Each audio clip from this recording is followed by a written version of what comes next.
केंद्र सरकार के मंत्रियों और कृषि सुधार कानून का विरोध कर रहे 35 किसान संगठन के बीच मीटिंग हुई। 3.5 घंटे चली मीटिंग में किसानों ने अपनी मांगे रखी। कृषि सुधार कानून को लेकर अपनी आशंकाओं को पॉइंट टू पॉइंट केंद्र सरकार के सामने रखा। 3.5 घंटे चली मीटिंग में अभी कोई समाधान नहीं निकला। गुरुवार को एक बार फिर किसान और केंद्र सरकार के बीच चौथे राउंड की मीटिंग होगी। बहुत अच्छे वातावरण में चर्चा हुई और ये तय हुआ कि अब शेष चर्चा परसों होगी दोपहर में 12 बजे। आपने फार्मर्स को ये बताने की कोशिश करी कि ये कानून उनके खिलाफ नहीं है? हमने उनको बताने की कोशिश की। हमने ये भी कहा छोटी कमेटी बना दो और उसमें डिस्कशन कर लो, लेकिन वो सब लोग का मत ये था कि भाई सभी लोग मिलकर बात करेंगे।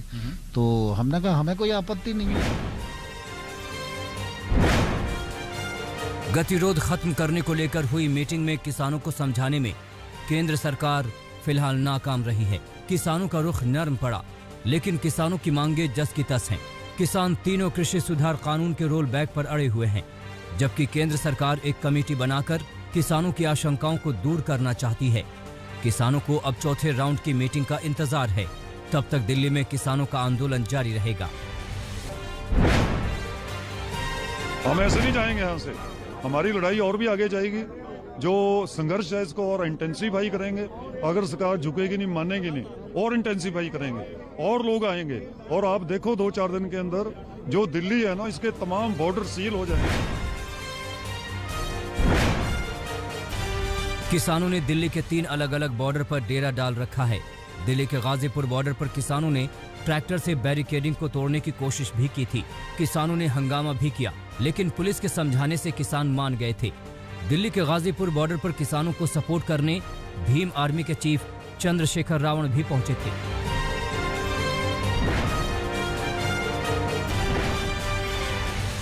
किसानों ने दिल्ली की घेराबंदी कर रखी है। दूर दूर से आंदोलन में पहुंचे किसान महीनों का राशन पानी लेकर आए हैं। ठंड में भी सभी खुले आसमान के नीचे डटे हुए हैं। गाड़ियों के पीछे बनाए गए अस्थायी तंबुओं में रह रहे हैं, तो कुछ सड़क पर ही रात गुजारने को मजबूर हैं। किसान मुसीबतें उठाने के लिए तैयार हैं। उनका कहना यही है कि जब सरकार झुकेगी तभी आंदोलन खत्म होगा।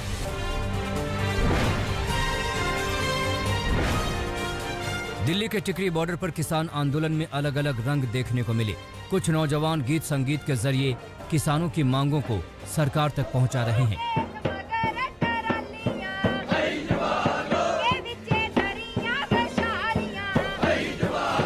वहीं कुछ किसान संगीत के माध्यम से अपनी मांग उठा रहे हैं।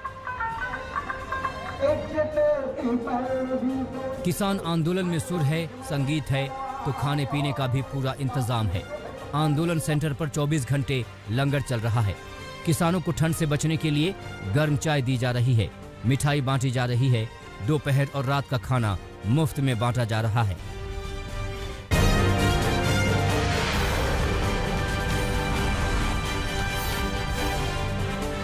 किसानों के आंदोलन को देखते हुए दिल्ली पुलिस ने ट्रैफिक को लेकर नई एडवाइजरी जारी की है। लोगों को सलाह दी गई है कि दिल्ली नोएडा को जोड़ने वाली चिल्ला बॉर्डर पर न जाएं। फिलहाल इस रास्ते को बंद कर दिया गया है। इसके बजाय लोगों से कहा गया है कि वो नोएडा आने के लिए नेशनल हाईवे 24 और DND का इस्तेमाल करें।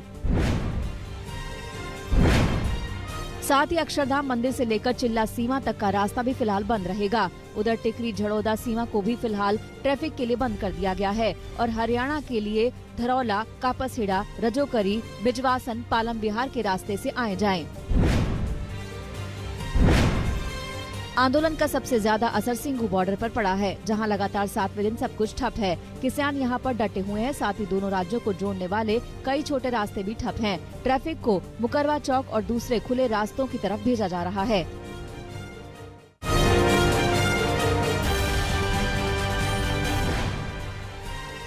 उत्तर प्रदेश के मुख्यमंत्री योगी आदित्यनाथ आज बॉम्बे स्टॉक एक्सचेंज में लखनऊ नगर निगम के 200 करोड़ रुपए के बॉन्ड का शुभारंभ करेंगे। इससे पहले मंगलवार को मुंबई पहुंचे योगी ने फिल्म अभिनेता अक्षय कुमार से मुलाकात की। योगी ने खुद ट्विटर पर इस मुलाकात की जानकारी देते हुए कहा कि अक्षय कुमार से उनकी मुलाकात सिनेमा जगत के विभिन्न पहलुओं के संबंध में हुई। योगी आदित्यनाथ यूपी में फिल्म सिटी बनाने की तैयारी कर रहे हैं। माना जा रहा है कि अक्षय कुमार से उनकी मुलाकात इसी सिलसिले में हुई।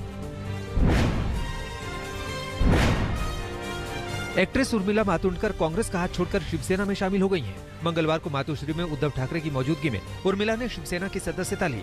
शिवसेना में शामिल होते ही उर्मिला ने कंगना रनौत पर हमला बोल दिया। उर्मिला के मुताबिक कंगना को बेवजह महत्व दिया जा रहा है। पिछले लोकसभा चुनाव से पहले उर्मिला कांग्रेस में शामिल हुई थी। उन्होंने उत्तर मुंबई सीट पर चुनाव भी लड़ा था, लेकिन बीजेपी के गोपाल शेट्टी से हार गई थी।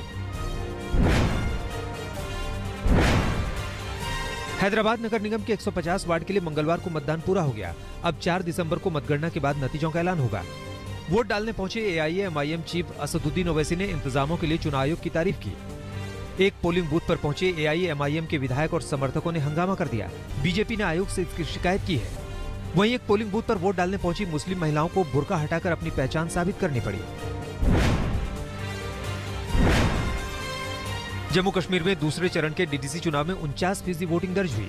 मंगलवार को केंद्र शासित प्रदेश की 43 सीटों के लिए मतदान हुआ। इनमें से 25 सीटें कश्मीर जबकि 18 सीटें जम्मू से हैं। धारा 370 खत्म होने के बाद हो रहे पहले चुनावों को लेकर जम्मू कश्मीर के मतदाताओं में उत्साह दिख रहा है। मतदान केंद्रों पर सुबह से ही कतार लगनी शुरू हो गई थी। वहीं PDP चीफ महबूबा मुफ्ती का आरोप है कि उनके एक नेता को वोटिंग से पहले हिरासत में लिया गया। बंगाल में विधानसभा चुनाव से पहले TMC और बीजेपी के बीच सियासी घमासान बढ़ता जा रहा है। TMC सांसद और ममता बनर्जी के भतीजे अभिषेक बनर्जी को बीजेपी के प्रदेश अध्यक्ष दिलीप घोष ने कानूनी नोटिस भेज दिया है। अभिषेक बनर्जी ने एक जनसभा में दिलीप घोष को गुंडा और माफिया कहा था। दिलीप घोष की ओर से भेजे गए नोटिस में अभिषेक बनर्जी को माफी मांगने और टिप्पणी वापस लेने को कहा है।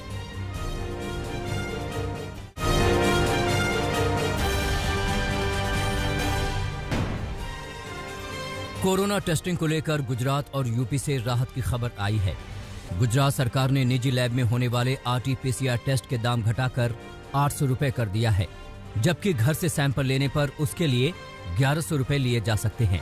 वहीं यूपी सरकार ने RT-PCR टेस्ट की कीमत 700 रुपए कर दी है और घर से सैंपल लेने पर 900 रुपए लगेंगे। इससे पहले दिल्ली सरकार भी कोरोना टेस्ट की कीमत में कमी का आदेश दे चुकी है। केंद्रीय स्वास्थ्य मंत्रालय ने कोरोना वैक्सीन को लेकर बड़ा बयान दिया है। मंगलवार को हुई प्रेस कॉन्फ्रेंस में कहा गया कि अगर कोरोना संक्रमण की चेन को तोड़ने में कामयाबी मिली तो जरूरी नहीं कि सारी आबादी को वैक्सीन देनी पड़े। स्वास्थ्य मंत्रालय ने आंकड़ों का हवाला देकर ये भी कहा कि कोरोना के मामले में भारत दुनिया में बेहतर स्थिति में है, क्योंकि यहाँ प्रति 10 लाख लोगों में मरीजों की संख्या और मृत्यु दर बाकी बड़े देशों के मुकाबले बहुत कम है। अहमदाबाद में पूर्व मंत्री कांति गामित के पोते पोती की सगाई में हजारों की भीड़ जमा हुई और कोरोना गाइडलाइन की खुलकर धज्जियां उड़ाई गई। शादी समारोह में सिर्फ 100 लोगों के शामिल होने की इजाजत दी गई है, पर नेताजी कानून से ऊपर दिखे।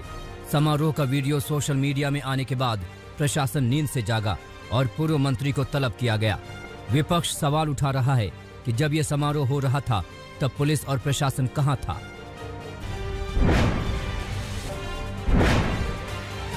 बीजेपी अध्यक्ष JP नड्डा ने आज अपना जन्मदिन नहीं मनाने का फैसला किया है। इसकी वजह कोरोना महामारी है। बीजेपी की तरफ से सोशल मीडिया पर संदेश दिया गया है कि पार्टी अध्यक्ष JP नड्डा अपना जन्मदिन नहीं मनाएंगे। इसलिए सभी कार्यकर्ताओं और समर्थकों से अपील की गई है कि वो घर पर ही रहें और कोविड से बचाव के लिए सभी दिशा निर्देशों का पालन करते हुए सुरक्षित रहें। गुजरात में बढ़ते कोरोना के मामलों के चलते अस्पताल में बेड कम पड़ने लगे हैं। ऐसे में अहमदाबाद में बने नए किडनी अस्पताल को कोविड अस्पताल में तब्दील कर दिया गया।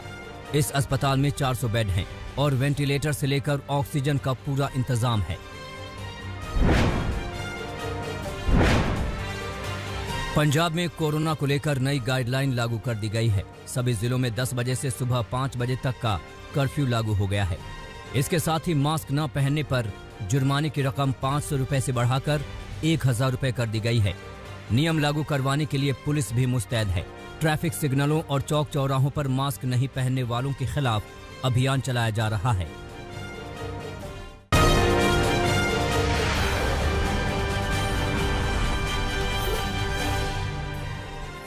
मध्य प्रदेश के रायसेन में 2 गुटों में विवाद के बाद जमकर पथराव हुआ। हालात इस कदर बिगड़े कि पुलिस को फायरिंग करनी पड़ी और आंसू गैस के गोले दागने पड़े। पुलिस ने 17 लोगों को गिरफ्तार किया है।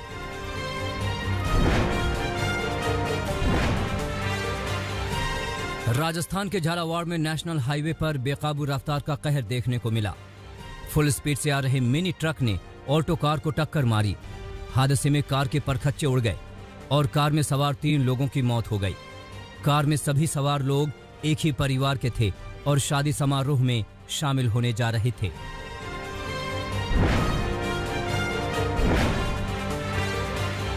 महाराष्ट्र के चंद्रपुर में सड़क हादसे में एक ही परिवार के 2 लोगों की मौत हो गई। नागपुर में रहने वाले अग्रवाल परिवार के 7 लोग अपनी फोर्ड इंडेवर कार से चंद्रपुर के ताडोबा टाइगर रिजर्व में जंगल सफारी के लिए जा रहे थे। तभी गाड़ी बेकाबू हो गई और नाले में जा गिरी।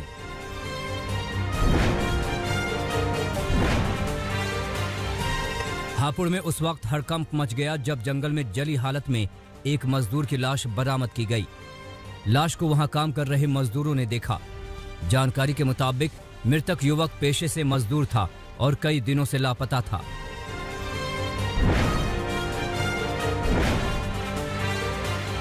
चेन्नई एयरपोर्ट पर कस्टम विभाग ने करीब 12 लाख का सोना जब्त किया है। सोने को स्लीपर की पट्टी में छिपाकर ले जाया जा रहा था। साथ ही कस्टम विभाग ने बड़ी मात्रा में विदेशी मुद्रा भी जब्त किया है। कस्टम विभाग को करीब 7 लाख के अमेरिकी डॉलर और सऊदी रियाल हाथ लगे हैं।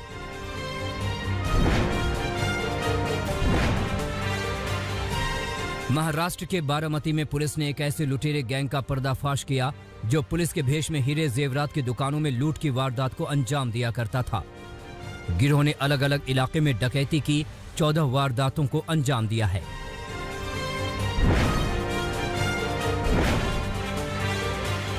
पश्चिम बंगाल के पूर्वी वर्धमान जिला में रुई के गोदाम में भीषण आग लगी, जिसके बाद पूरे इलाके में अफरा तफरी मच गई।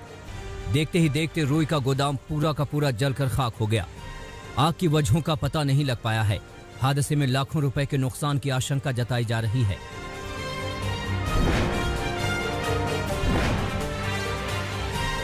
राजस्थान के धौलपुर में फूस काटने को लेकर 2 गुटों में खूनी विवाद हो गया। दोनों पक्षों के लोग लाठी डंडों से लैस होकर आमने सामने हो गए।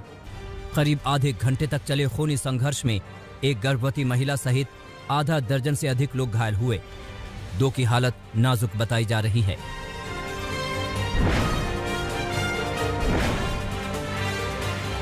यूपी के फतेहपुर में सोशल मीडिया पर एक वीडियो वायरल हो रहा है, जिसमें अगवा हुई महिला ये कह रही है कि उसे अपने पिता और भाई से जान का खतरा है।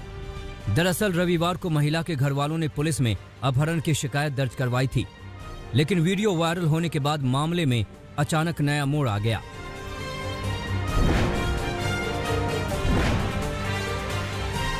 उन्नाव में 11 दिन पहले लापता हुए शख्स की लाश नदी में बरामद होने के बाद पूरे इलाके में सनसनी फैल गई। मृतक के बेटे ने अपने पिता की गुमशुदगी की थाने में रिपोर्ट दर्ज कराई थी। मृतक जमीन का कारोबारी था। हत्या का आरोप सहयोगी पर है।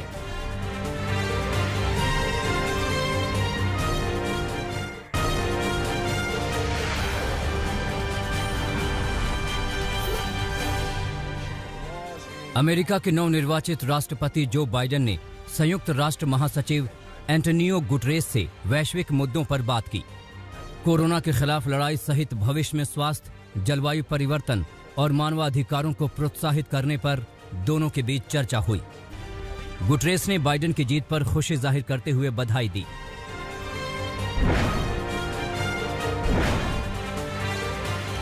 कोरोना रोकने में नाकामी को लेकर आलोचना झेलने के बाद राष्ट्रपति डोनाल्ड ट्रंप के विज्ञान सलाहकार डॉक्टर स्कॉट एटलस ने इस्तीफा दे दिया है।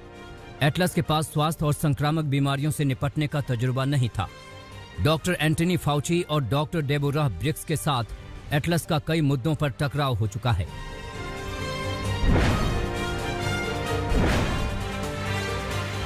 रूस के समझौते के बाद आर्मीनियाई इलाके लाचिन में अजरबैजान के सैनिकों ने झंडा फहराया। आर्मीनिया और अजरबैजान के बीच लंबी जंग के बाद 9 नवंबर को रूस ने युद्ध विराम करवाया था।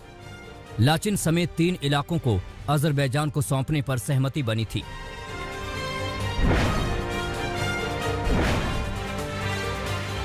ब्रिटेन के सांसद चरणबद्ध लॉकडाउन लगाने के लिए वोटिंग करेंगे। ब्रिटेन के स्वास्थ्य मंत्री मैट हैंकॉक ने डाउनिंग स्ट्रीट में एक प्रेस कॉन्फ्रेंस में जानकारी दी। ब्रिटेन में लॉकडाउन खत्म होने पर फैसला होगा कि इसे आगे बढ़ाया जाए या नहीं। ब्रिटेन में भी कोरोना बेकाबू है।